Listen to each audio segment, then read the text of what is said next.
আসসালামু আলাইকুম সবাইকে। কেমন আছেন সবাই? আশা করছি আপনারা সবাই অনেক ভালো আছেন। আলহামদুলিল্লাহ আমি অনেক ভালো আছি। আজকে চলে এসেছি মাটির চুলায় রান্না করতে।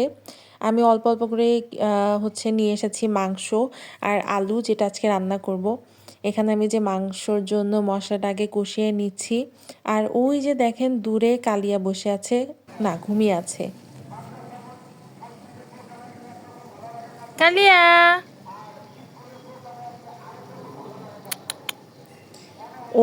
ওকে ডাকলেই ও একদম টের পেয়ে যায়, যতই গভীর ঘুম থাকুক একদম ডাকলেই হইছে, শুধু ও তাকাবে ঘুরে। তারপরে এই যে এখানে আমার মাংসের জন্য তো মশলাটা সুন্দর করে কষানো হয়ে গিয়েছে। মাটির চুলার রান্না না অনেক দ্রুত হয়, তাই না বলেন? যদি আমার ল্যাপা চুলাটা আবার কালি দিয়ে ভরে যাচ্ছে, কিন্তু ব্যাপার না, রান্না তো হচ্ছে। আজকে অনেক বাতাস ছিল, তারপরে যে মাটির চুলাটা এত সুন্দর করে জ্বলেছে, তাই তো অনেক। এখানে আজকে আমি আলুটা ভাজতে ভুলে গিয়েছিলাম, কারণ আমি আলু ভাজার আগেই মশলা টশলা কষিয়ে মাংস টাংস দিয়ে রান্না করা শুরু করে দিয়েছি। তো আজকে ভাজা আলু ছাড়াই এমনি যে আলুটা ওটাই দিয়ে দিচ্ছি। মাংসের আলুটাই একদম বেশি আমার ফেভারেট। তো এই দিকে আমি মাংস আলু একসাথে কষিয়ে নিচ্ছি। এখন পরিমাণ মতো পানি দিয়ে দিব। পানি দিয়ে দিলেই হয়ে যাবে আমার মাংসটা। নামানোর পরে আমি আর দেখাতে পারিনি, একদম বাসায় চলে নিয়ে গিয়েছি। আর উপর দিয়ে আমি একটু জিরা গুঁড়া দিয়ে দিয়েছি। মাংস হোক বা মাছ ভুনা হোক, আমাদের বাসায় জিরা গুঁড়াটা অনেক ইউজ করা হয় আর কি।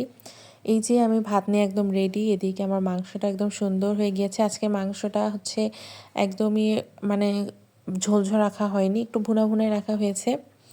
আর এদিকে আম্মু রান্না করেছিল লাউ শাক ভাজি, ওইটাও নিয়ে নিলাম।